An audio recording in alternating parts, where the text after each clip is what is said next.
Wabarakatuh. Bapak Caswiono, caleg DPR RI dari Partai PKB nomor urut 7 ya Pak? Betul. Pak, untuk Pemalang, sekilas Pemalang ini apa yang kurang Pak menurut Bapak? Menurut saya Pemalang itu adalah daerah dengan berjuta potensi.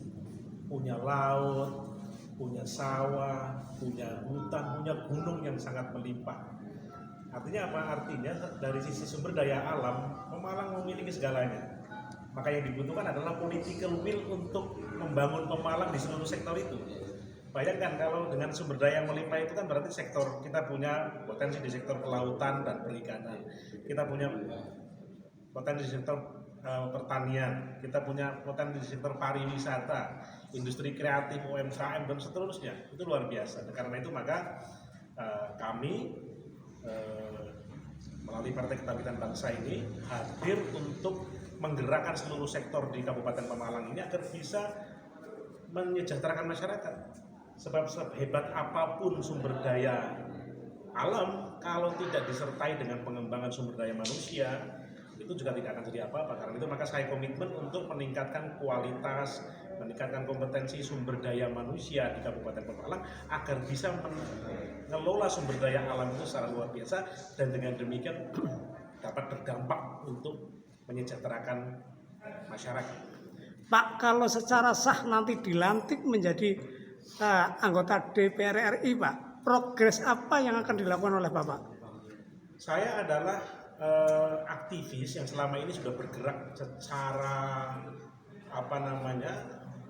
organik, mulai dari mendampingi masyarakat di desa, di gunung, pesisir, mendampingi petani, nelayan, buruh, anak-anak muda, saum santri dan seterusnya. Dan dengan demikian maka saya adalah orang yang akan berdiri tegak untuk berada di garis terdepan untuk membela mereka dari upaya-upaya untuk dengan upaya-upaya nyata untuk meningkatkan ekonomi dan hidup yang lebih layak.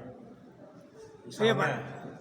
Selain aspirasi Pak, selain Bapak menyerap aspirasi selaku anggota DPR RI, maka tidak lepas dari membuat peraturan perundang-undangan Pak. Adakah aturan perundang-undangan yang perlu dibuat oleh DPR RI untuk masa yang akan datang? oh banyak sekali. Jadi DPR itu kan punya tiga fungsi, punya tiga fungsi, yaitu fungsi legislasi, fungsi anggaran atau budgeting, dan fungsi pengawasan. Nah, dari sisi fungsi legislasi kita harus menyiapkan, membentuk undang-undang dan regulasi yang berpihak kepada masyarakat. Yang sekarang sudah ada, maka dia harus diperkuat. Misalnya sebagai contoh adalah undang-undang tentang pemberdayaan dan perlindungan dan pemberdayaan petani misalnya. Tapi kan meskipun ada undang-undang itu, pupuk masih mahal, pupuk masih langka, itu ada masalah. Berarti dibutuhkan penguatan regulasi ini pada level yang lebih detail, butuh peraturan pemerintah, gitu kan, butuh peraturan daerah yang harus diperjuangkan oleh DPRD misalnya, butuh kebijakan anggaran apa regulasi yang bagus tapi tidak disertai dengan politik anggaran yang kuat, nggak akan terjadi apa-apa. Maka selain kita mempersiapkan regulasi yang berpihak, juga harus mendorong dan memperjuangkan kebijakan anggaran yang berpihak kepada mereka dengan alokasi yang lebih besar bagi petani, bagi nelayan, bagi buruh, bagi anak-anak muda dan seterusnya. Sekilas tentang akurasi dengan para caleg dari PKB yang ada di daerah Pemalang. Maksudnya gimana? Sekilas akurasinya, artinya pengamatan Bapak selaku caleg DPR RI dan pandangan Bapak ya sekilas tentang para caleg yang ada di DPRD Pemalang, Pak. Para caleg atau anggota DPRD? Caleg, Pak.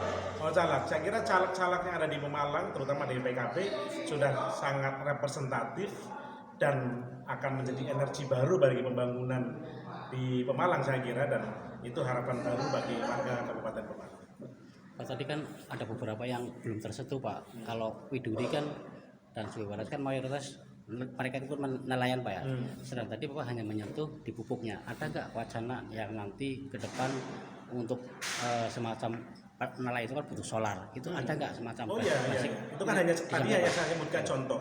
Nah, contoh lain misalnya, ini saya waktu jadi tenaga ahli DPR RI, saya sudah 10 tahun menjadi tenaga ahli DPR RI. Salah satunya menelurkan undang-undang tentang perlindungan dan pemberdayaan nelayan, petambak garam dan pembudidaya ikan. Nah, di situ salah satunya adalah bagaimana akses terhadap alat-alat produksi yang harus dimiliki dan dimiliki oleh nelayan, apakah soal kapal, kemudian akses terhadap bahan bakar, akses atas pasar dan seterusnya, itu juga diatur di undang-undang itu. Tapi kenapa sih udah ada undang-undangnya, tapi kok masih kesusahan solar? Nah, berarti ada masalah. Masalahnya di kebijakan anggaran, masalahnya di teknis di kementerian, masalahnya di distribusi BBM bagi nelayan. Nah, karena itu maka PKB melalui saya tentu akan hadir untuk memastikan agar selain sudah memiliki undang-undang yang begitu bagus, menurut saya undang-undangnya bagus, tetapi harus disertai dengan politik anggaran yang bagus untuk memastikan agar semua nelayan mendapatkan akses yang mudah dan bahkan murah untuk mendapatkan BBM.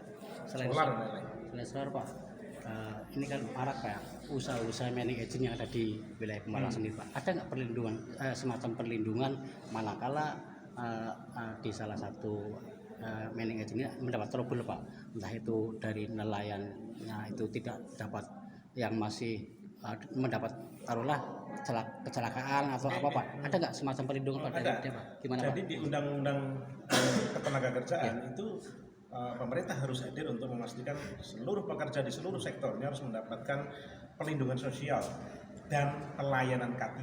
Ini penting. Perlindungan sosial itu orang yang sudah bekerja di seluruh sektor apapun harus mendapatkan akses atas jaminan kecelakaan, jaminan kematian, jaminan hari tua dan seterusnya, yang itu sudah di cover oleh BPJS seharusnya dari sisi perlindungan sosial. Nah, begitupun dari sisi norma-norma yang lain seperti kecelakaan kerja. Nah, ini aspek K3 penting banget. Saya di Kementerian Ketenagakerjaan juga sangat concern terhadap K3, bukan hanya di sektor industri, tapi sektor kelautan yang sangat berisiko tinggi. Karena itu maka pemerintah hadir untuk memastikan agar seluruh perusahaan, termasuk perusahaan jasa kelautan, mining agent dan lain-lain itu harus menerapkan norma K3 secara betul. Nah, sekarang ini saya kira masih perlu ditegakkan norma K3 dan penegakan penerapan atau penegakan norma K3 yang memastikan agar seluruh nelayan, ABK dan lain-lain itu mendapatkan perlindungan dari kecelakaan kerja. Ketika ini nanti jadi Pak, ada nggak skala prioritas yang menjadi target Pak Jena Pak? Ketika sudah terlantik ini Pak. Ya, saya mengusung tagline anak muda dari desa yang tentu akan memprioritaskan kepada anak-anak muda. Kenapa anak muda? Karena sekarang angkatan kerja dan penduduk Indonesia didominasi oleh anak-anak muda. Lebih dari 60% penduduk Indonesia adalah anak muda, maka kita harus punya keberpihakan terhadap anak muda secara serius. Nah, kenapa desa? Karena selama ini desa masih dipinggirkan, masih terjadi meskipun sudah ada dana desa, tapi masih ada diskriminasi desa kota, masih ada kesenjangan desa kota dan pesisir dan gunung macam-macam. Nah, itu maka kita akan meratakan itu, kita akan memprioritaskan anak-anak muda, kita akan memprioritaskan orang-orang desa. Orang-orang desa umumnya apa sih? Umumnya mereka adalah petani, nelayan, petambak garam, buruh. Nah, di samping tentu kaum miskin kota juga harus dipihaki, tetapi yang akan jadi prioritas adalah orang-orang di pinggiran yang selama ini jauh atas akses ekonomi itu mendapatkan kesempatan yang lebih besar untuk meningkatkan kelayakan hidupnya. Ya, baik Pak, terima kasih. Sangat komprehensif sekali Pak. Matur nuwun. Assalamualaikum warahmatullahi wabarakatuh. Jitu.